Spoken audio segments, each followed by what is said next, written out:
राधा स्वामी जी। बाणी बाणी राधा स्वामी दयाल, सतनाम सतपुरुष की। आज की सत्संग वीडियो का विषय है, आखिर कैसे पता चले कि हम बिल्कुल ठीक दिशा में जा रहे हैं, हमारी ध्यान में तरक्की हो रही है। किस कसौटी पर हम तोलें कि हमारा ध्यान ठीक चल रहा है या नहीं ठीक चल रहा है। कैसे पता चले कि सद्गुरु की पहचान क्या है। फिर सतगुरु के साथ सत्संग हुआ, इसकी भी पहचान क्या है। चलो ठीक है, सत्संग हुआ या नहीं, परंतु तुम शिष्य बने या नहीं, इसकी भी पहचान क्या है। किस कसौटी पर परखते चलोगे, किस तराजू पर तौलते चलोगे कि हमारी दिशा ठीक है कि मार्ग ठीक है, ये कैसे पता चलेगा। तो चलिए इसी विषय के संदर्भ में आज की सत्संग वीडियो आरंभ करते हैं। गुरु प्यारी सत्कारयोग सत्संगत जी, आप सभी के भीतर बैठे परमात्मा को मेरा प्रणाम। आप सभी के पावन चरणों में मेरा प्रणाम स्वीकार करें। विनती करना चाहता हूँ, जो भी व्यक्ति चाहता है कि हमारी भजन सिमरन में तरक्की हो, हमारी संसारिक जिंदगी भी संवरे, आध्यात्मिक तरक्की भी होए, तो उसके लिए आप जी इस पूरी वीडियो को सुन सकते हो। जिनके मन तंग करते हैं, चंचल हैं, वे व्यक्ति इस वीडियो को एक एक शब्द को अपने दिल में उतारना और अमल करने की चेष्टा ज़रूर करना। हो सकता है आपका मन शांत हो जाए, आप लोग अपने भीतर उतरने में सक्षम हो जाएं। तो अभी मैं मूल विषय की ओर बढ़ने जा रहा हूँ। कैसे पता करें कि भाई हम जिस दिशा में जा रहे हैं वह रास्ता ठीक है। अब चलने से ही तो तय नहीं होता कि पहुँच जाओगे, क्योंकि चलना तो गलत दिशा में भी हो सकता है। कुछ करते रहने से ही तो तय नहीं होता कि सफल होगे कि असफल होगे, क्योंकि करना असंगत हो सकता है। अब रात अंधेरी है, घनी अमावस है, तुम रोशनी की तरफ यात्रा कर रहे हो, इसकी कुछ न कुछ कसौटी तो होनी चाहिए।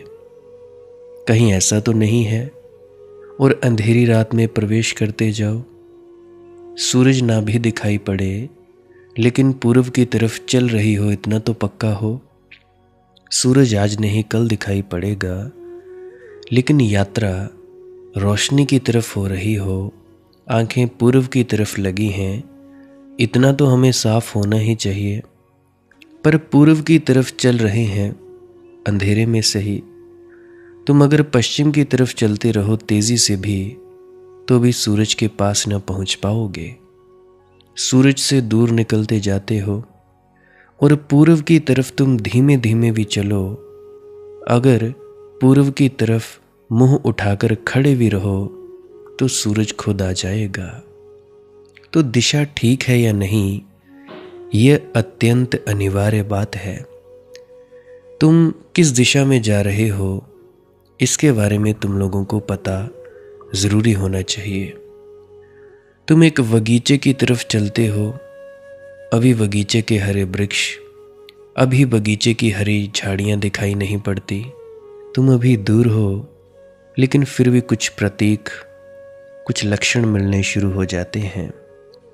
हवा ठंडी होने लगती है, वह जो बाजार की गर्मी थी कम होने लगती है, वह जो भीड़ भाड़ का शोरगुल था वह कम होने लगता है, और हवाओं में धीरे धीरे खुशबू के रेशे फैलने लगते हैं, गंध आने लगती है, सुगंध आने लगती है।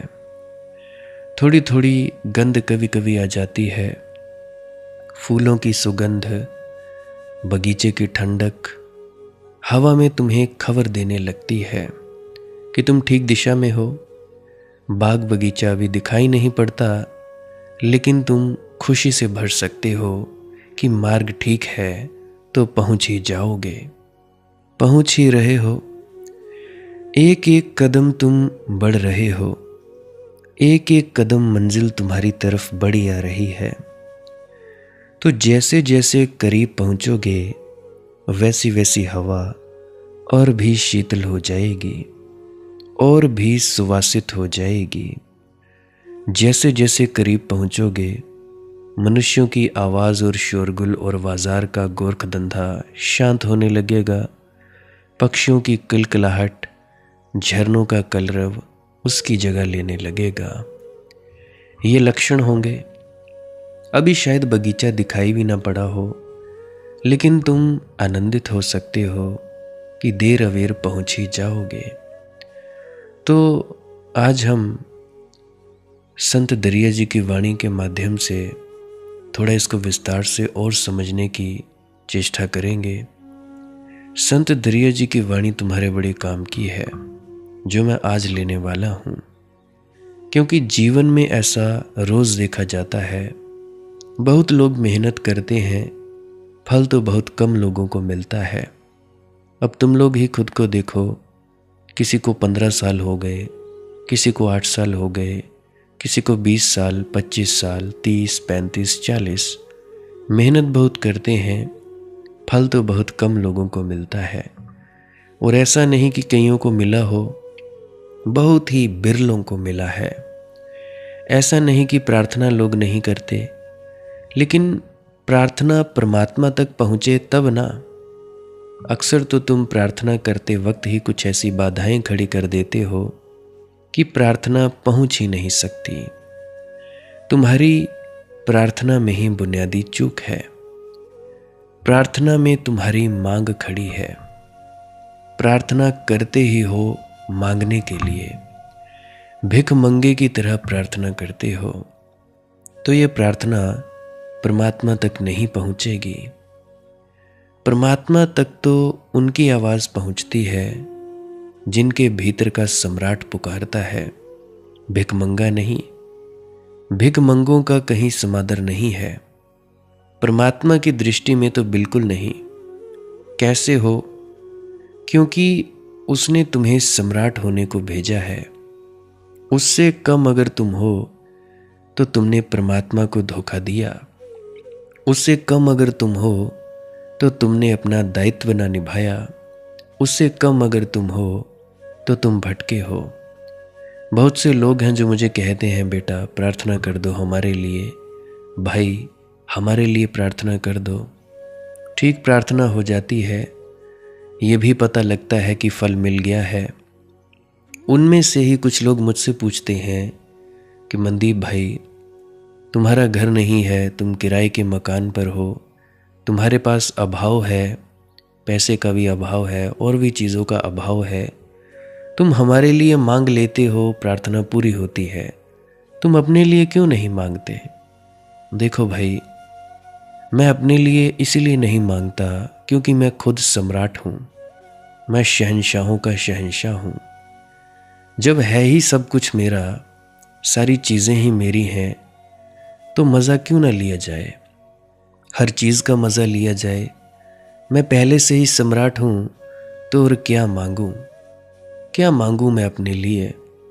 हाँ, आप लोगों को लग सकता है कि मेरे पास अभाव है, पैसे की कमी है, या घर नहीं है, किराए पर रहता है। आप लोगों को लग सकता है, दया भी आ सकती है, रोना भी आ सकता है, परंतु मेरी सोच कुछ और ढंग की है। मैं ये समझता हूँ कि परमात्मा जो करता है वो ठीक ही करता है। अगर परमात्मा ने मुझे इस अवस्था में रखा है तो इसमें भी मेरी ही कोई ना कोई भलाई है। अगर ये जो भलाई है, ये परमात्मा अगर मुझे कुछ और देना चाहता, कुछ करना चाहता, तो कुछ और भलाई होती।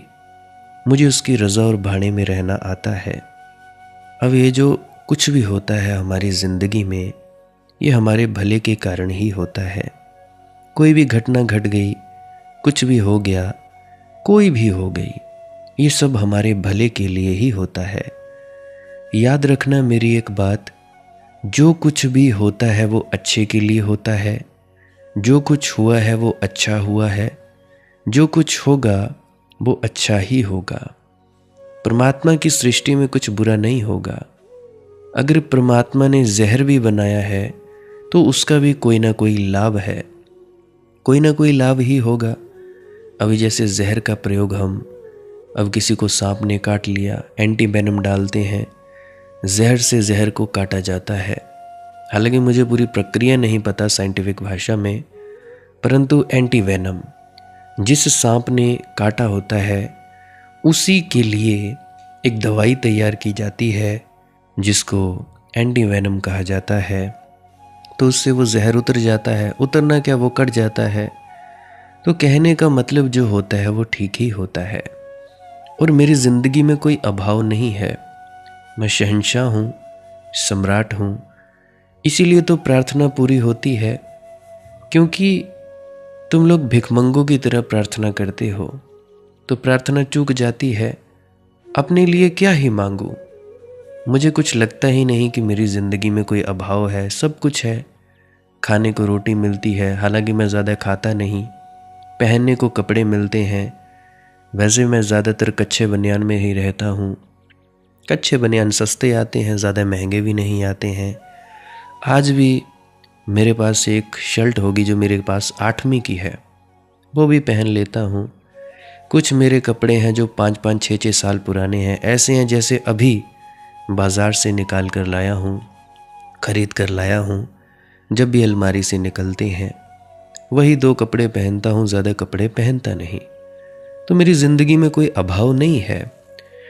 मेरी ज़िंदगी में सम्राट की तरह सब कुछ है, जो भी है सब कुछ है। परंतु तुम लोग प्रार्थना करते हो तो भिखमंगों की तरह करते हो, फिर कहते हो प्रार्थना नहीं पूरी हुई जी। हो कैसे? भिखमंगे की तरह प्रार्थना की।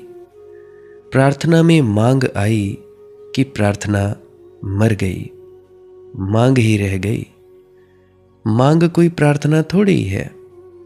फिर जैसे भिखमंगा स्तुति करता है, खुशामद करता है, तेरे 2 बच्चे हो जाएं जी, तेरी नौकरी में वृद्धि हो जाए जी, ये हो जाए, फला हो जाए, ढिका हो जाए।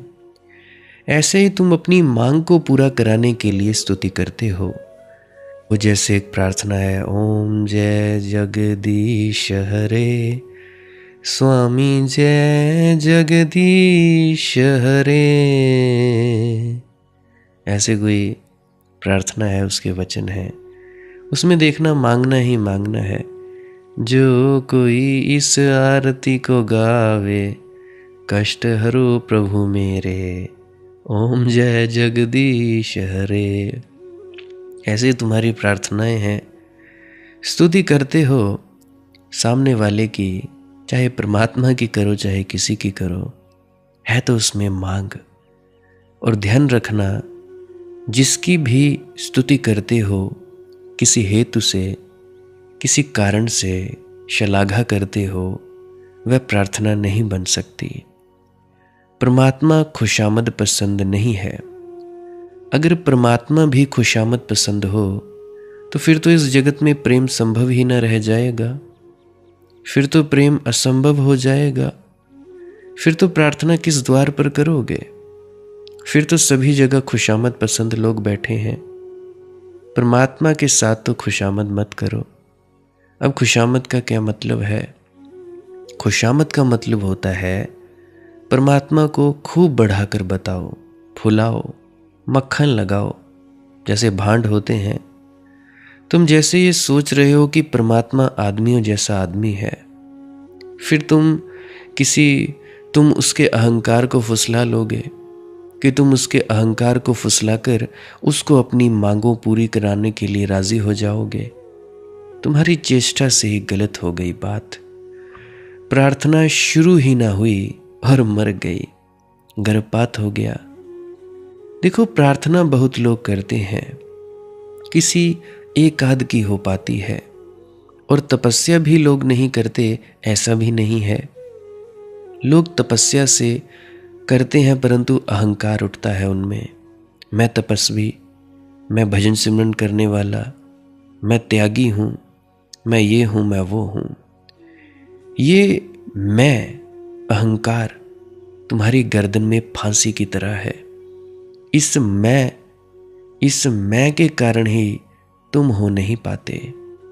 ये तुम्हें अटकाए हुए है। यह मैं जाना चाहिए। अब मैं कई प्रकार का होता है। एक तो तुम खुद को संबोधन करने के लिए मैं का उपयोग कर सकते हो। अब जैसे अगर उदाहरण दूं कि मैं यहाँ से जा रहा था कि मैं खा रहा था जी, रोटी खा रहा था। अब यहाँ मैंने यह कहा कि मेरे द्वारा रोटी खाई गई, तो मैंने अपने आप को संबोधन किया। अब जैसे मैं बोल रहा हूँ तो मैंने ये संबोधन किया कि मेरे इस शरीर द्वारा, इस शरीर के यंत्रों द्वारा बोला जा रहा है, इसके भीतर से मैं बोल रहा हूँ। ये मैं है। एक मैं है कि अपने आप को परमात्मा से अलग समझना। अब उदाहरण के लिए मेरा असली होना जो है, अगर मैं उस होने को छोड़कर ये बोलूं कि हाँ मैं ये शरीर हूँ, मैं वीडियो एडिटर हूँ, मैं अध्यापक हूँ, मैं जज हूँ, मैं डॉक्टर हूँ, या कोई भी पदवी हो कि मैं ये हूँ, मतलब कि अपने आप को ये शरीर समझना, ये हमारी मूर्खता है। तो ये जो अहंकार रूपी मैं है, इसको छोड़ना है, ये जाना चाहिए। एक मैं और भी होता है, श्री कृष्ण वाला मैं, कि हे अर्जुन, तू सभी धर्मों को छोड़कर बस मेरी शरण में आ जा। यहाँ श्री कृष्ण के शरीर के भीतर जो सच्चा मैं है, जो वो परमात्मा है, वो बोल रहा है कि हे अर्जुन, तू बस आ जा। हे अर्जुन, तू सब धर्मों को छोड़कर मेरी शरण में आ जा। अहम त्वाम सर्व पापेभ्य मोक्षयिष्यामि मा शुचा। मैं तुम्हारे सभी पापों से तुम्हें मुक्त कर दूंगा। यहाँ जो मैं है, ये परमात्मा रूपी मैं है। अपना जो स्वयं है, उस मैं की बात करते हैं श्री कृष्ण। श्री कृष्ण वो नहीं है जो वो ढांचा है, जो वो शरीर है। ऐसे ही गुरु शरीर नहीं है, गुरु देह नहीं है। गुरु तो कुछ और है। गुरु के भीतर जो बोल रहा है, गुरु वो है। तो मैं क्या कह रहा हूँ? मैं ये कह रहा हूँ, ये अहंकार रूपी मैं जाना चाहिए। तो बड़ी से बड़ी तपस्या बड़ी है जिसमें मैं गलता हो। क्या है बड़ी से बड़ी तपस्या? जिसमें मैं गलता हो, अहंकार तुम्हारा झुकता हो, जीरो होता हो। वह कसौटी होनी चाहिए कि मैं गल रहा है तो ठीक रास्ते पर हो। अगर तुम झुकना सीख रहे हो तो भाई तुम ठीक रास्ते पर हो। अगर तुम्हारा मैं बढ़ रहा है कि मैं सब कुछ जानता हूँ, मेरे में ये है, मुझे ये पता है, मुझे वो पता है, मैं ऐसा मैं वैसा, मैं ज्ञानी ध्यानी, मैं 10 घंटे बैठता हूँ, मैं 12 घंटे बैठता हूँ, तो अगर ये तुम्हारा अहंकार रूपी मैं बढ़ रहा है तो गलत रास्ते पर हो। मैं सेवादार जी, मैं फलाना सेक्रेटरी जी, मैं ये मैं वो। तो मैं बढ़ता जाए तो तुम संसार की तरफ उन्मुख हो। मैं घटता जाए तुम झुकते चले जाओ। संत हृदय नवनीत समाना। इतने पिघल जाओ, इतने झुक जाओ कि तुम्हारा अहंकार रहे ही ना। मैं घटता जाए तो तुम परमात्मा की तरफ उन्मुख हो। तो तुम राम सन्मुख हुए, राम के सन्मुख खड़े होगे और मैं बचेगा। जरा सी याद भी आ जाए राम की तो मैं खो जाता है। अपने घर की आ गई, असली घर की याद आ गई। जहां तुम ठहरे हो वह घर उसी क्षण धर्मशाला हो जाता है। उसी क्षण जब तुम्हें असली घर की याद आती है, तभी तुम वहां पहुंचते हो जहां तुम्हारा होना है। तो भाई एक बात मेरी याद रखना, तुम ये पता करोगे कि तुम्हारा मार्ग ठीक है या नहीं, किस बात से? कि कहीं मेरा अहंकार बढ़ तो नहीं रहा है। अगर तो मेरा अहंकार बढ़ रहा है तो तुम लोग गलत रास्ते पर हो। अगर तुम्हारा अहंकार कम हो रहा है, तुम में विनम्रता आ रही है, झुकाव आ रहा है, तो भी तुम बिल्कुल सही रास्ते पर हो। कई दफ़ा ऐसा भी हो जाता है, गुरु आ जाए तो तुम लोग झुकते हो। अगर गुरु का कोई सेवक, चेला, प्यारा या कोई आम इंसान भी तुम्हारे सामने आ जाए तो तुम लोग बड़ी अकड़ दिखाते हो। तो इस चीज़ को कहा जाता है पाखंडवाद। ऐसा नहीं करना, बिल्कुल नहीं करना। जो गुरु के सेवक हैं उनके साथ भी वैसा ही व्यवहार, जो गुरु है उसके साथ भी वैसा ही व्यवहार, जो आम जनता है उनके साथ भी वैसा ही व्यवहार। तब तुम समझो कि भाई हम विनम्र हुए, हम लोग परमात्मा की दिशा में जा रहे हैं। अब भक्त रोता क्यों है? ज़्यादातर भक्त क्यों रोते हैं? भक्त इसीलिए रोता है कि वो सुख चाहता है। क्या तुम लोगों को लगता है कि भक्त इसीलिए रोता है कि भक्त सुख चाहता है? नहीं, भक्त इसीलिए रोता है कि वह स्वरूप चाहता है। इसीलिए रोता है कि मैं जो हूँ वही हो जाऊँ। इसीलिए रोता है कि मैं अपने मूल स्रोत से मिल लाऊँ। इसीलिए रोता है कि जहाँ से आया हूँ वहाँ वापस पहुँच जाऊँ। वे जो मेरे संगी साथी, मेरे संगी, वह जो मेरा सच्चा स्वभाव, वह जो मेरा स्वरूप छूट गया है, वह जो मेरा घर छूट गया है, वह मुझे वापस मिल जाए। इस संसार के पिंजरे में बंद मैं अपने उन मित्रों के लिए रोता हूँ जो पीछे छूट गए हैं। स्वर्ग के लिए थोड़े ही रोते हैं भक्त, सुख के लिए थोड़े ही रोते हैं। भक्त स्वर्ग थोड़े मांगता है, भक्त तो इतना ही मांगता है, मुझे वापस दे दो मेरा लोक। यहाँ मैं अजनबी हूँ, यहाँ मैं परदेसी हूँ, यहाँ मेरा घर नहीं है, यहाँ कितना ही बनाऊँ गिरेगा। यहाँ सब बड़े से बड़े घर, मजबूत से मजबूत पत्थर से बनाए घर भी ताश के घर सिद्ध होते हैं। यहाँ क्षण भंगुर है, मुझे मेरा शाश्वत दे दो। अब आप लोगों को ये भी समझ आई होगी कि मैं क्यों नहीं मांगता। क्यों मांगूं भाई?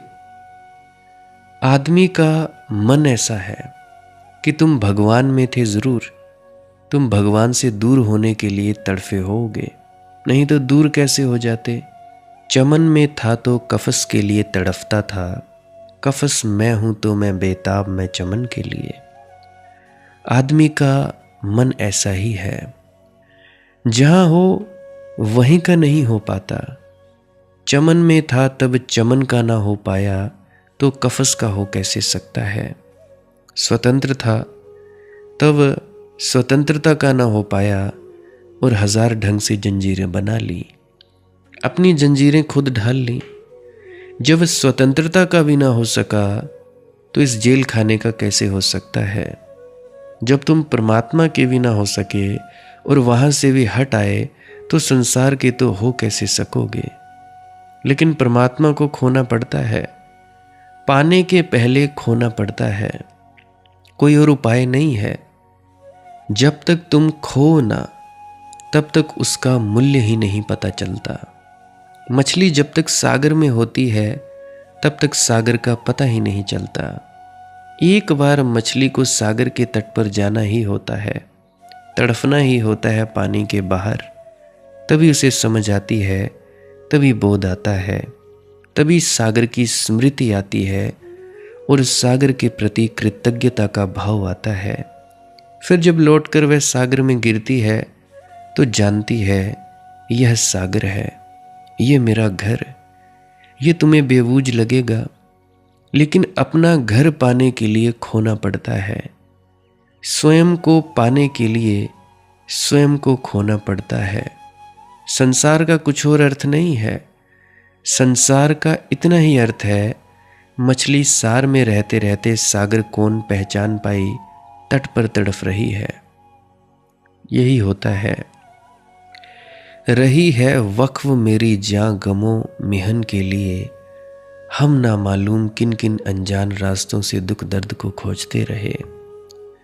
रही है वक्फ मेरी जान गमो गेहन के लिए, हमारे प्राण दुख के लिए तड़फते रहे। क्यों? क्यों ऐसा होता है कि हम दुख के लिए तड़पते रहे हैं? हमने क्यों दुख निर्माण किया है? कारण है, जब दुख निर्मित होता है तो तुम निर्मित होते हो। सुख में खो जाते हो, दुख में हो जाते हो। दुख में अहंकार मजबूत खड़ा हो जाता है। इसीलिए तो लोग दुख को पकड़ते हैं। मेरे पास हजारों लोग की कॉल्स आती हैं, मगर शायद ही कभी कोई आदमी मुझे दिखाई पड़ता है जो सच में सुखी होना चाहता है। इससे तुम हैरान होगे, क्योंकि वे सभी यही कहते आते हैं कि हम सुख की तलाश में हैं। वे सभी यही कहते आते हैं कि हमें दुख से कैसे छुटकारा मिले, हम दुख के बाहर कैसे हों। लेकिन मैं उनकी आवाज़ से पहचान लेता हूँ, उनके हृदय में टटोलता हूँ, और दुख से वे छूटना नहीं चाहते। कहते ज़रूर हैं, शायद ये कहना भी एक नए दुख को पैदा करने की तरकीब है। इस दुख पैदा करने की तरकीब कि मुझे सुख नहीं है, मुझे सुख चाहिए। यह सुख चाहने की बात सुख चाहने की ही मालूम होती। ये एक और नया दुख पैदा करने की होती है कि मुझे सुख नहीं है। ख्याल करना मेरी इस बात पर, इस पर ठीक से नजर दो। तुम सच में सुख चाहते हो? अगर सुख चाहते हो तो तुम्हें कौन रोक सकता है? एक क्षण को भी तुम कैसे रोके जा सकते हो? सुख तुम्हारा स्वभाव है। इधर चाहा उधर हुआ। मैं तुमसे एक अजीब सी बात कहना चाहता हूं, जिसने भी लोग मुझे सुन रहे हैं। सुख पाना तो बहुत आसान है, दुख पाना बहुत कठिन है। क्योंकि दुख स्वभाव के विपरीत है। दुख स्वाभाविक नहीं है, इसलिए कठिन है। कठिन को तो तुमने कर लिया है, और आसान की तुम पूछते हो कैसे हो। तुमने अतिन कठिन को करके दिखला दिया है। आत्मा को दुख हो ही नहीं सकता, वह भी तुमने बनाकर दिखला दिया है। अजीब विडंबना है, उसका भी तुमने आत्मा को धोखा दे दिया है। और सुख का झरना तो बह ही रहा है अपने भीतर। सुख को पाना नहीं होता, सिर्फ दुख को पकड़ना छोड़ते ही सुख हो जाता है। ये जो कफस है, ये पिंजरा है संसार का, इसने तुम्हें बंद किया है, इस ख्याल में मत पड़ना। हालत उल्टी ही है, तुम इसमें खुद ही अपने हाथ से बंद हो गए हो। मैंने सुना है एक पहाड़ी घाटी में ऐसी घटना घटी। छोटी सी सराय थी। उस सराय के मालिक के पास एक तोता था। सराय के मालिक ने उसे एक बात सिखा रखी थी। सराय के मालिक स्वतंत्रता का बड़ा प्रेमी था। प्रेम झूठ मूठ का ही रहा होगा, नहीं तो तोते को कैसे बंद रखता, कैसे उसे पिंजरे में बंद करता। लोग सचखंड की आकांक्षा रखते हैं और तोतों को बंद कर देते हैं, और तोते को सचखंड मोक्ष की बातें सिखाते हैं, राम राम जपना सिखा देते हैं। कम से कम तोते को तो छोड़ो, तुम जब छूटोगे तब छूटोगे। इस गरीब को क्यों बांधा? तुम बंधे हो, इसको भी बांध लिया। मालिक जो था स्वतंत्रता का बड़ा प्रेमी था, कहते हैं बड़ा क्रांतिकारी था, तो उसने अपने तोते को सिखा रखा था। वह एक ही शब्द जानता था तोता, स्वतंत्रता स्वतंत्रता, यानी आज़ादी आज़ादी। दिन में हजारों बार चिल्लाता था। उसकी आवाज़ घाटी में गूंजती थी, स्वतंत्रता स्वतंत्रता। अब तुम लोग ज़रा इमेजिन करो, ज़रा कल्पना करो कि तोता है घाटी में, उसके मालिक ने उसे सिखा रखा है एक ही शब्द, स्वतंत्रता स्वतंत्रता, और वो चिल्लाता रहता है बिना सोचे समझे कि यह आज़ादी होती क्या है। अपने ही पिंजरे में बंद है और चिल्लाता है स्वतंत्रता। हालांकि पता कुछ नहीं कि स्वतंत्रता होती क्या है, परंतु रटता रहता है स्वतंत्रता स्वतंत्रता। क्या तुम लोग भी ऐसे अपने 5 नाम, 2 नाम, 3 नाम नहीं जपते? सोचो, पता भी नहीं कि ये है क्या। जपे जा रहे हैं 40 सालों से, पता ही नहीं कि ये है क्या। पता तो तब चले ना जब सदगुरु के सत्संग में जाओ, किसी कामिल मुर्शिद का सत्संग सुनो। अब मुर्शिद का सत्संग तुम सुनते नहीं, समझते नहीं, तो कैसे पता चले। खैर छोड़ो। तो तोते की आवाज़ घाटी में गूंजती थी, स्वतंत्रता स्वतंत्रता स्वतंत्रता। एक रात ऐसा हुआ कि एक आदमी मेहमान हुआ। सूरज के ढलते समय जब घाटी बड़ी सुंदर थी, वह तोता चिल्लाया, स्वतंत्रता स्वतंत्रता स्वतंत्रता। उस आदमी को दया आ गई। उसने कहा, बेचारा तोता कितनी आज़ादी की मांग कर रहा है, दिन भर चिल्ला रहा है, कोई इस पर ध्यान भी नहीं देता। उठा वह, कोई था भी नहीं, अकेले में तोता लटका था। मालिक अपने काम में सराय के भीतर लगा था। उसने धीरे से जाकर तोते का दरवाज़ा खोल दिया। दरवाज़ा खोलकर अपने कमरे में चला गया कि तोता उड़ जाएगा। लेकिन घड़ी दो घड़ी बार उसने फिर आवाज़ सुनी, स्वतंत्रता स्वतंत्रता स्वतंत्रता। तो वह बाहर आया। उसने कहा, यह ज़रा अजीब स्वतंत्रता है, दरवाज़ा खुला है, ये तोता उड़ क्यों नहीं जाता? वह तोता अभी भी पकड़े हुए है उस सिंकचों को भीतर और चिल्ला रहा है, स्वतंत्रता स्वतंत्रता। उसे बड़ी दया आ गई। अब तो रात हो गई थी, लोग सोने के करीब हो गए थे, मालिक भी जा चुका था, सो ही गया था। तो वह बाहर आया यात्री। उसने तोते को निकालने की कोशिश की, तो निकालते वक्त तोते ने उसके हाथ पर चोंचों की चोट की, चोंचे मारने लगा। उसके हाथों से खून निकलने लगा, लहूलुहान कर दिया और चिल्लाता है, स्वतंत्रता स्वतंत्रता स्वतंत्रता। सभी सद्गुरुओं के साथ तुमने ऐसा ही किया है। तुम्हें तुम्हारे पिंजरे से बाहर निकालना आसान बात नहीं है। तुम चिल्लाते हो, मोक्ष, सचखंड, आनंद, आज़ादी, मुक्ति, मगर कोई निकाले तो तुम उसे लहूलुहान कर देते हो। नहीं तो तुमने जीसस को सूली क्यों दी? तुमने सद्गुरुओं के साथ इतनी बेईमानियां और इतने सलूक ऐसे गंदे क्यों किए? तुमने एक पातशाही को, एक गुरुदेव को तत्ते गरम तवे पर बिठा दिया, किसी का गला काट दिया गया, किसी को जंगलों में रहने के लिए मजबूर कर दिया गया। तुम सिख धर्म का इतिहास तो पढ़ो, गुरु नानक देव जी से लेकर दशम पातशाही तक। तुम जरा इतिहास पढ़कर तो देखो, तुम लोगों ने किया तो किया क्या है। जब भी मुझे इनकी याद आती है, आंख से आंसू जरूर निकलते हैं। क्या किया तुमने सुकरात के साथ? सुकरात को जहर क्यों पिलाया? ये तुम्हारी आवाज के धोखे में आ गए। तुम लोग चिल्लाते थे, स्वतंत्रता, मुक्ति, मोक्ष, सचखंड। इन्होंने सोचा कि बेचारा, फिर भी वह आदमी जिद्दी था, जैसे कि सदगुरु जिद्दी होते ही हैं। तुम लाख लहूलुहान करो, तुम फांसी लगाओ, वे फिर लौट लौट कर आ जाते हैं, फिर अवतार हो जाता। तुम उन्हें मार मार कर भी मार नहीं पाते। उस आदमी ने कोई फिक्र न की तोते की, उसने तो उसे निकालकर फेंक ही दिया बाहर। हाथ में तो खून आ ही गया था, क्योंकि चोंच जो मार डाली थी, तो लहूलुहान हो गया था हाथ। लेकिन फिर भी वह बड़ा खुश था कि चलो, एक जीवन तो मुक्त हुआ, एक को तो स्वतंत्रता मिली, आज़ादी मिली। तो वह आदमी निश्चिंतता से सो गया। जब सुबह उसकी आंख खुली, बड़ा हैरान हुआ। तोता पिंजरे में बैठा था और चिल्ला रहा था, स्वतंत्रता स्वतंत्रता स्वतंत्रता।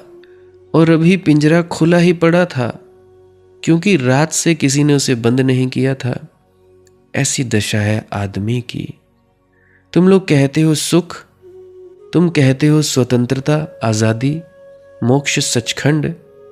तुम कहते हो कि भाई ऐसा ऐसा मुझे मिल जाए। तुम दुख को सब तरह से सुरक्षित करते हो। मुझे शब्द याद आते हैं, यह मुक्त सर सी है ये अश्क दास्ताने फिराक।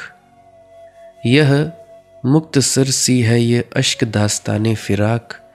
रही है वक्फ मेरी जां गमों मिहन के लिए। जैसे तुम्हारे प्राण दुख के लिए ही सुरक्षित हैं। बिछाए जाल जो बैठे थे बन गए गुलची। ये उसकी फिक्र बड़ी फिक्र है चमन के लिए। और इसीलिए यह घटना घटती है कि जो चालसाज हैं, जो धोखेबाज हैं, जो धूर्त हैं वे समझ लेते हैं कि तुम्हारी असली आकांक्षा तो जेल खाने में रहने की है, इसलिए वे तुमसे कहते हैं कि चलो ये उपाय रहे स्वतंत्र होने के। तुम्हें कोई युक्ति देते हैं, ये हुआ जी, और तुम्हें ऐसे उपाय देते हैं कि तुम्हारा जेल खाना और बड़ा होता चला जाता है और तुम उनसे बड़े राजी होते हो। तुम्हारी जंजीरों को वे और मजबूत कर देते हैं, तुम्हारे डर को और प्रगाढ़ कर देते हैं, तुम्हारे लोभ को और जलता हुआ बना देते हैं और तुम उनसे बड़े खुश होते हो। तुमने पंडित पुरोहितों की पूजा की है और सद्गुरुओं को तुमने सदा गाली दी है। मुझे बात याद आती है, अभी 1-1.5 हफ्ता पहले कोई स्त्री थी, अब नाम नहीं लूँगा, नहीं तो अगर वो मुझे सुनती लगी होगी बुरा लग जाएगा, बहन ही है, तो बड़े दिनों से मैसेज कर रही थी कि मनदीप भाई बात कर लो, कॉल पे बात कर लो। मैं उसे कहता रहा कि मैं ज़रा शिफ्टिंग कर रहा हूँ अपने रूम की, थोड़ा साफ़ सफाई भी करनी होती है भाई।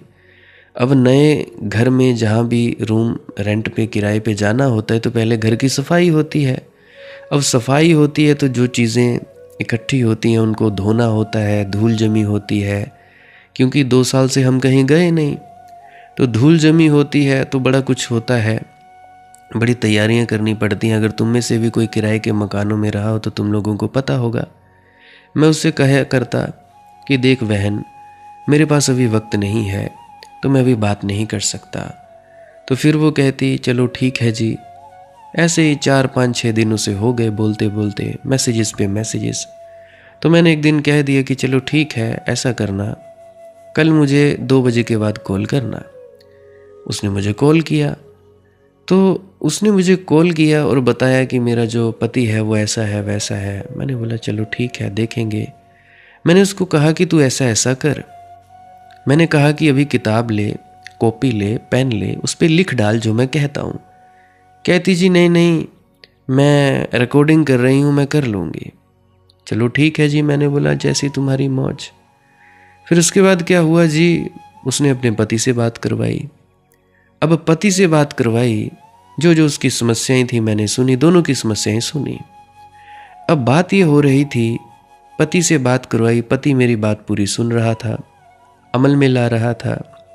अब जो वो बहन थी अमल में ला नहीं रही थी। फिर मैंने कहा यार ये तो मेरा वक्त बर्बाद कर रहे हैं।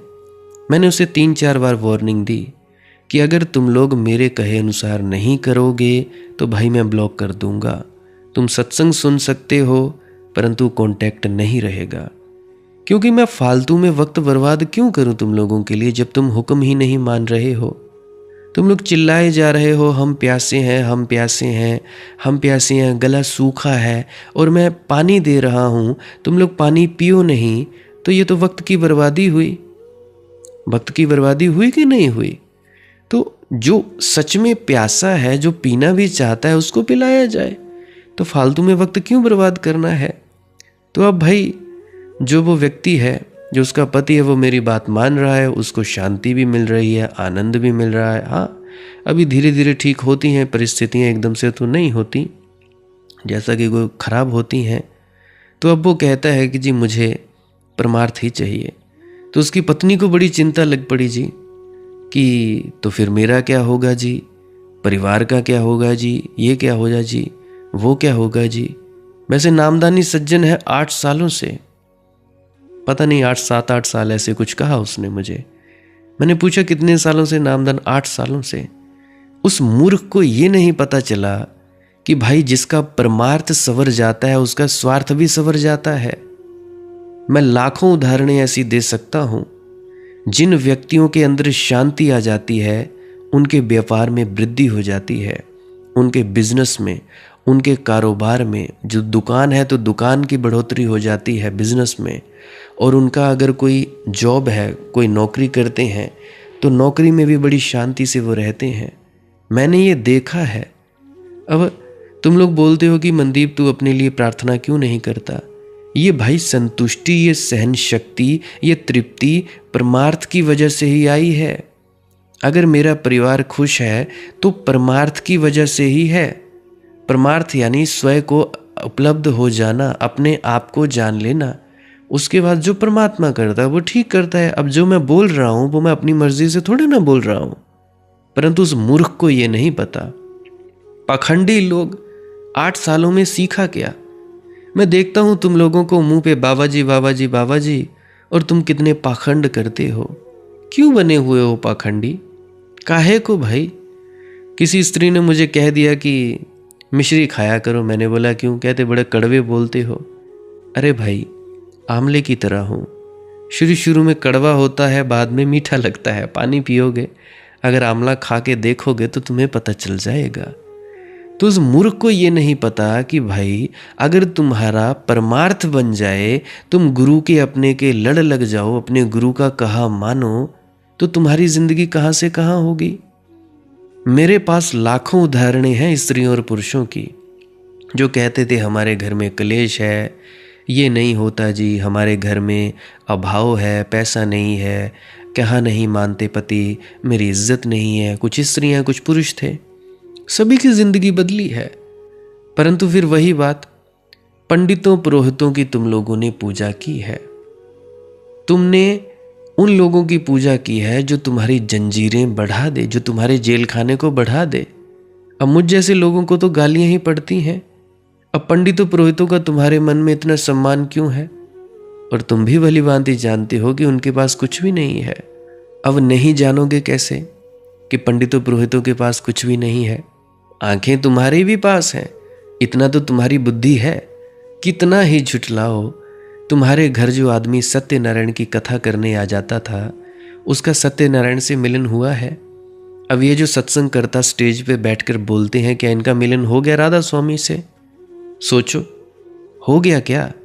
इससे अच्छा तो तुम सत्संग सेंटर में जाओ, प्रेरणा लो, बाकी वक्त बर्बाद ना करते हुए अपने घर बैठो और 2.5 घड़ी अपने ध्यान में उतरो, भजन सिमरन में उतरो। अगर किसी व्यक्ति का सत्यनारायण या उससे मिलन हो जाता तो वो कथा क्यों करता? उस सत्यनारायण की कथा में ना तो सत्य है ना नारायण है, कुछ भी नहीं है। ये जो सत्संग करता किताबें खोल खोल के बकवास करते रहते हैं, बुरा ना मानना भाई, जो बुरा मान जाए उनके लिए गुस्ताखी माफ। अब ये जो बकवास करते हैं, किताबों को पढ़ पढ़कर अपना कोई अनुभव नहीं है और खुद को गुणी ज्ञानी होने का अहंकार जब तुम पाल लेते हो, उससे होगा क्या? क्या हुआ भाई? तुम्हारी जिंदगी में तो राधा स्वामी दयाल तो उतरा नहीं। कहते हैं बाबा जी करेंगे। अरे भाई, बाबा जी ने जो करना था वो कर दिया, तुम लोग क्यों ढोंग पाखंड में पड़े हो? अभी हाल ही में शायद 6-7 महीने पहले की बात है, मेरे जो छोटे फुफड़ जी हैं, बड़े ज्ञानी गुणी, बड़े गुणी ज्ञानी बनते हैं और घर में हवन करवा रहे हैं। मैंने कहा, मुझे बुलाया गया, 6 महीने पहले की बात है, शायद 7 महीने पहले की, गर्मियों के दिन थे। मैंने पूछा, ये तुम लोग तो मानते नहीं हो, मुझे तो कह रहे थे ये अंगूठियां का पहनने से कुछ नहीं होता, तुम लोग तो मानते नहीं हो, ये पंडित क्या कर रहा है तुम्हारे यहाँ पे?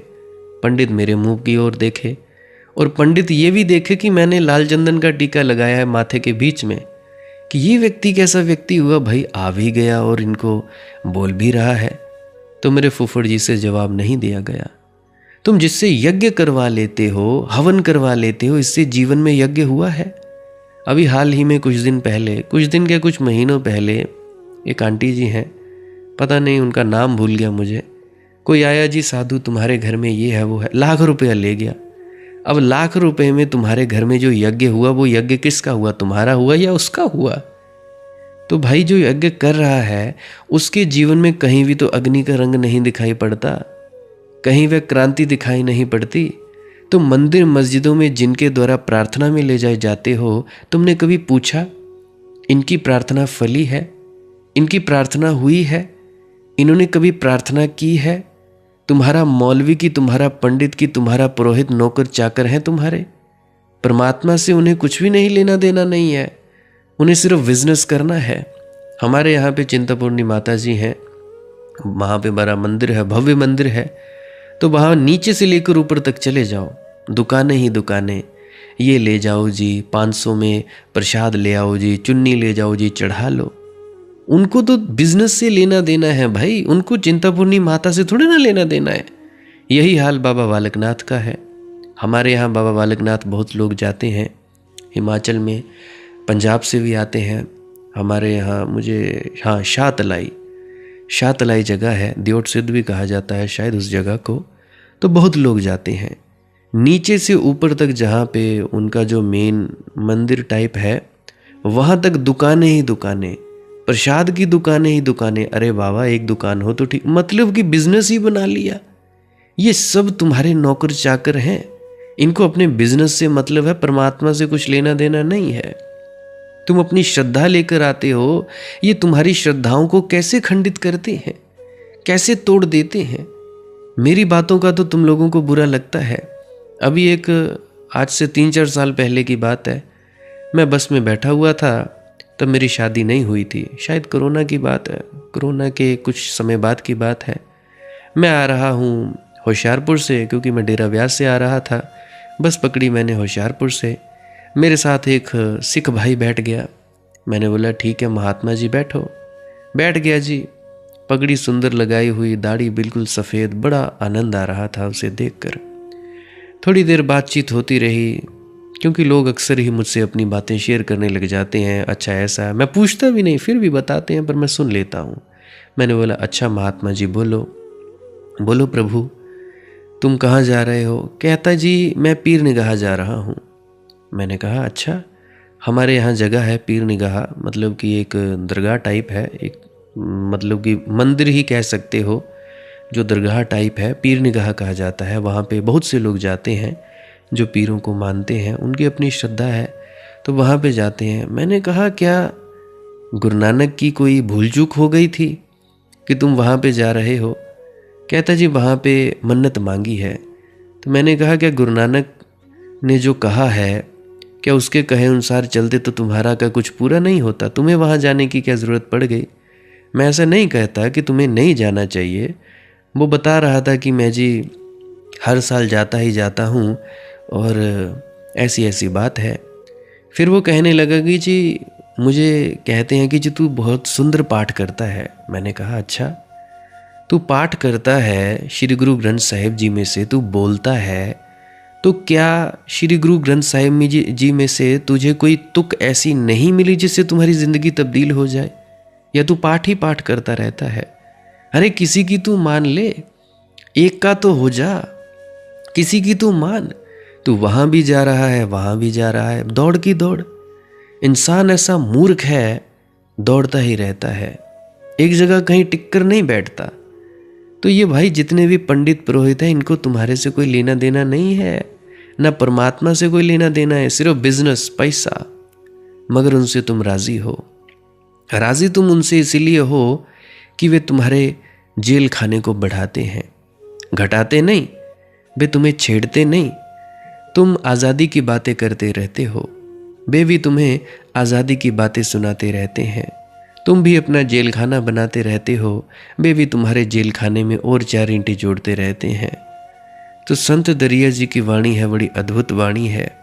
तो संत दरिया जी कहते हैं पारस परसा जानिए, कि भाई पारस के पास आ गए, इसकी परख क्या है?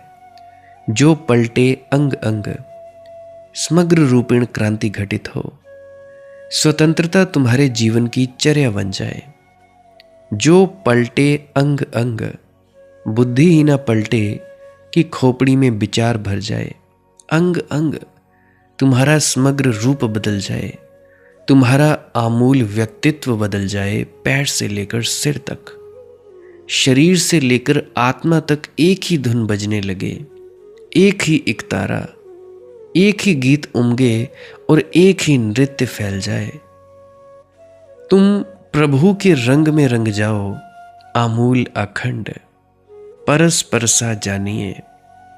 क्या परख की पारस के पास आए? लोहा सोना हो जाए।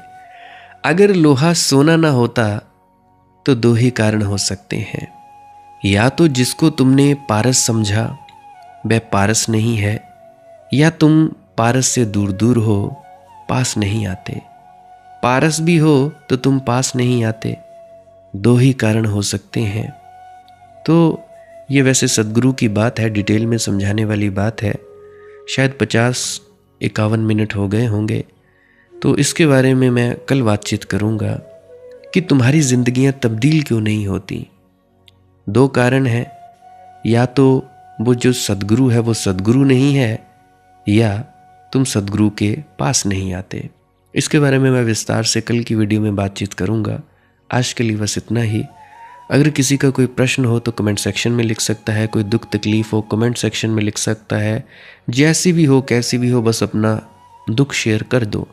किसी का भी कोई दुख साझा हो वो कर सकता है, कमेंट सेक्शन में कर सकता है। जिनके पास मेरा व्हाट्सएप नंबर है वो व्हाट्सएप पे कर सकता है। कॉल से आजकल मुझे परहेज ही है क्योंकि तुम लोग तंग बड़ा करते हो। हालांकि फिर भी कोई बुजुर्ग आ जाए तो कोई बात नहीं, परंतु कॉल एक बार ही करना या 2 बार करना, तीसरी बार मत करना, ये विनती है। कई बार मैं खुद भी कॉल बैक कर लेता हूँ तो ये भी मेरी विनती है। बाकी मेरी ये बातें कोई मोटिवेशनल नहीं है, कोई इंस्पिरेशनल नहीं है। इन बातों को अमल में ज़रूर लाना। जो मैं कहता हूँ उनको करना ज़रूर, नहीं तो मेरा बोलने का भी क्या फ़ायदा। टाइम पास करने थोड़े ना आए हैं हम यहाँ। अब मेरे बोलने का जो मकसद है वो पूरा तभी होगा जब तुम लोग मेरी बातों को सुनकर उसे गुनोगे, अमल में लाओगे। अगर अमल में नहीं लाओगे तो फिर मेरे बोलने का भी क्या फ़ायदा, क्या बेनिफिट। जैसे खाली आए वैसे खाली चले जाओगे। तो विनती है हाथ जोड़कर आप लोगों के चरणों में प्रभु कि आप लोग अमल ज़रूर किया करो। एक बार नहीं समझ में आता बार बार सुना करो। नींद आ जाए तो शुभ है, कोई चिंता नहीं लेनी है। बाकी भजन सिमरन क्या है, श्वास क्रिया क्या है, ध्यान में उतरना क्या होता है, इसके बारे में मैं वीडियो के एंड में बताता हूँ। वीडियो के एंड में अभी एंड हो ही गया है, अभी वो क्लिप लगाने वाला हूँ, तो क्लिप को सुनकर ज़रूर जाइएगा। मेरी तो बस यही अर्जी है कि भाई परमात्मा तुम सभी को वो शक्ति प्रदान करे जिससे कि तुम लोग आत्मज्ञान को प्राप्त हो जाओ। मेरी तो बस यही अरदास है। क्लिप लगाने वाला हूँ, अभी सुनकर जाइएगा। आपका बहुत बहुत धन्यवाद। भजन सिमरन क्या है? भजन और सिमरन 2 अंग हैं। सिमरन है कुछ शब्दों का जाप करना जो आपको आपके सद्गुरु द्वारा बताए जाते हैं। कोई भी जाप हो सकता है, कोई भी शब्द हो सकते हैं। करना क्या है, किसी कमरे में बैठ जाइए, या रात को बैठ सकते हैं, सुबह बैठ सकते हैं, या जब भी आपको फुर्सत के लम्हे मिले बैठ सकते हैं। तो जब बैठें तो शरीर को बिना हिलाए डुलाए बैठना है। जो बैठ नहीं सकता तो वो लेट जाए, जो चौकड़ी नहीं मार सकता वो टांगे सीधी कर ले। कोशिश ये रहनी चाहिए कि ज़्यादा से ज़्यादा वक्त शरीर को बिना हिलाए डुलाए बैठा जाए। उसके बाद अपने शब्दों का जाप शुरू कर दें। आंख बंद रखें, आंखों पर ज़्यादा जोर नहीं लगाना है, कोई कष्ट नहीं देना है, नहीं तो सर में दर्द होगा और फिर आप लोगों को परेशानी हो सकती है। तो आपने क्या करना है, चुपचाप शांत होकर बैठे रहना है, शब्दों का जाप शुरू कर देना है। जितनी देर भी आप करना चाहो, आधा घंटा, पौना घंटा, 10 मिनट, 15 मिनट, या जितनी भी आपको आपके सद्गुरु द्वारा दिया गया निर्देश है, जितना निर्देश है उसका पालन कीजिए। और उसके बाद दूसरा स्टेप करना बड़ा ही ज़्यादा ज़रूरी है। वो क्या है, वो उसी अवस्था में बैठे रहें या आसन भी बदल सकते हैं। ये जो शब्दों का जाप होता है ये एकाग्रता के लिए होता है, ताकि मन की एकाग्रता आ जाए। और जब मन की एकाग्रता आ जाए फिर दूसरा कदम क्या है, धुन सुनने के लिए बैठना। चुपचाप बैठे रहें, आंख बंद है, शब्दों का जाप बंद कर देना है। और अगर कोई भी आपके गुरु महाराज है उनको आप स्मरण कर रहे थे, याद कर रहे थे, आंखों के सामने शक्ल ला रहे थे, तो उसको लाना बंद कर दीजिए। शब्द धुन सुन रही है तो सुनते रहिए। आंख बंद करके अंधेरे में ही टिके रहें। टिके रहना है और ये इच्छा नहीं करनी है कि कुछ दिखे, कहीं पहुंचा जाए, परमात्मा को पाना है, ये करना है, वो करना है। याद रखें, ना कुछ समझना है ना कुछ देखना है। ऐसे ही अज्ञानी होकर इसी अंधेरे में पड़े रहें। इसी अंधेरे में पड़े रहना है बस। उसके बाद जो होगा सो होगा।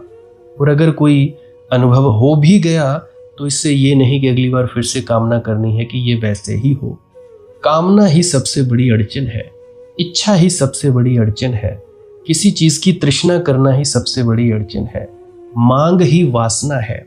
अगर परमात्मा चाहिए तो कुछ नहीं मांगना है, चुपचाप बस बैठो, अपने आराम में बैठो, अपने विश्राम में बैठो। धीरे धीरे धीरे वो होगा जो होना चाहिए।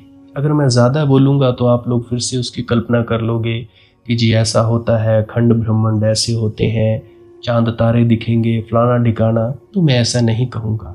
मैं बस इतना कहूँगा, जो कुछ दिखता है, कुछ भी दिख जाए, वो मन है, वो माया है। जो नहीं दिखता वही आत्मा है, वही आत्मा में होना है। अब जैसा कि तुम लोग इसी अंधेरे में टिके रहोगे, टिके रहोगे, टिके रहोगे, तो कुछ दिनों के बाद या महीनों के बाद एक प्रकाश आएगा। वो प्रकाश पूरे शरीर में फैलता जाएगा और धीरे धीरे तुम इस प्रकाश के सहारे अपने आप में स्थित होगे। अब देखो, इस प्रकाश को देखने वाले भी तुम हो और इस शब्द धुन को सुनने वाले भी तुम हो। अब जो ये शब्द धुन को सुनता है और प्रकाश को देखता है, ये तुम हो। तो अपने आप में स्थित होना है, अपने आप को जानना ही सच्चा आत्मज्ञान है। खुद को जानना, खुद को जान लिया, मालिक को फिर जान जाओगे। तो इतनी सी प्रक्रिया है। और आगे आप श्वास क्रिया भी कर सकते हो। ये मुझे बताई गई थी विजय शर्मा जी द्वारा। वो एक उच्च कोटि के संत हैं, तो उन्होंने मुझे बताई। अब मेरा फर्ज बनता है कि आप सभी को बताऊं। वैसे तो मैं रोज रोज बताता हूं, फिर भी आज फिर से बता रहा हूं। श्वास क्रिया क्या है? नाक से सांस लेना है, मुंह से छोड़ना है। लंबा सांस लेना है नाक से और मुंह से छोड़ देना है। 15 मिनट करें, 20 मिनट करें, आधा पौना घंटा, जितनी देर भी आप कर सकते हो करें। करने के बाद करना कुछ नहीं है, चुपचाप आंख बंद करके बैठ जाना है। लेट सकते हो तो लेट सकते हैं, वो आपकी अपनी इच्छा है। नींद आ जाए तो सो जाना है, कोई शरीर को कष्ट नहीं देना है। अगर सर घूमे घूमने देना है, अगर आपका शरीर कांपे तो कांपने देना है। उसकी आपने दिक्कत, परेशानी और चिंता नहीं लेनी है, ये सब होता ही है। और मरने से डर लगे तब भी नहीं डरना है, ये होता ही है। क्या कहा मैंने? 15 से 20 मिनट कर सकते हैं, उसके बाद चुपचाप बैठें और अपने भीतर अपने आप उतर जाओगे। ठीक है जी। प्रेग्नेंट लेडीज़ बिल्कुल ना करें, जिनको दिल की बीमारी है या गोलियां वगैरह खाते हैं वो भी बिल्कुल ना करें, और बाकी सब कर सकते हैं। जिनको नींद नहीं आती वो अवश्य करें, और जिनको थोड़ा डिप्रेशन रहता है वो भी अवश्य करें, और जिनके बच्चे थोड़े पढ़ाई में कमज़ोर हैं वो भी ज़रूर करें। बाकी आपकी मौज है, करना हो करिए, नहीं तो आपकी अपनी अपनी इच्छा है। और ध्यान दें, जब सिमरन करें तो उसके बाद सीधा भजन पे बैठें, और जब ये श्वास क्रिया करें तो उसके बाद सीधा भजन के लिए बैठें। अलग अलग प्रक्रियाएं हैं। एकाग्रता के लिए है श्वास क्रिया और एकाग्रता के लिए ही है भजन सिमरन। सिमरन भी एकाग्रता के लिए और श्वास क्रिया भी एकाग्रता के लिए। ठीक है, मिक्स नहीं करना है, अलग अलग करिए। अगर श्वास क्रिया करी तो उसके बाद सीधा धुन सुनने पर बैठें। अगर सिमरन के शब्दों का जाप किया उसके बाद फिर से धुन सुनने पर बैठें। बाकी आपकी अपनी मौज है, जो आपको रुचे वो कर सकते हो। अगर धुन सुनने लगे तो धुन सुनने पर ही डायरेक्ट बैठा जाए, परंतु श्वास क्रिया मत छोड़ना, क्योंकि श्वास क्रिया करने से शारीरिक, मानसिक और आध्यात्मिक लाभ मिलता है। तो बाकी आप कीजिए, आपकी मौज है। और कोई प्रश्न है तो कमेंट सेक्शन में पूछ सकते हैं, या इंस्टाग्राम, टेलीग्राम, फेसबुक पे सर्च करें मालिक की मौज सत्संग, तो वहाँ पे पूछ सकते हैं।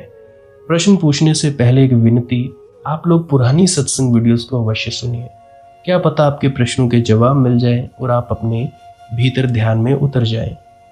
बाकी आपकी अपनी मौज है। लाइक कर सकते हैं इस वीडियो को अगर आपको कुछ सीखने को मिला है, और कमेंट सेक्शन में राधा स्वामी ज़रूर लिखें। सब्सक्राइब कर सकते हैं इस चैनल को अगर रोज़ रोज़ नए नए सत्संग सुनना चाहते हैं। और बाकी आप सत्संग लगा के छोड़ दीजिए, और बस छोड़ दीजिए। सुनते सुनते आप ध्यान में प्रवेश करेंगे या तो आप जी सो जाएंगे, तो आपकी मौज है।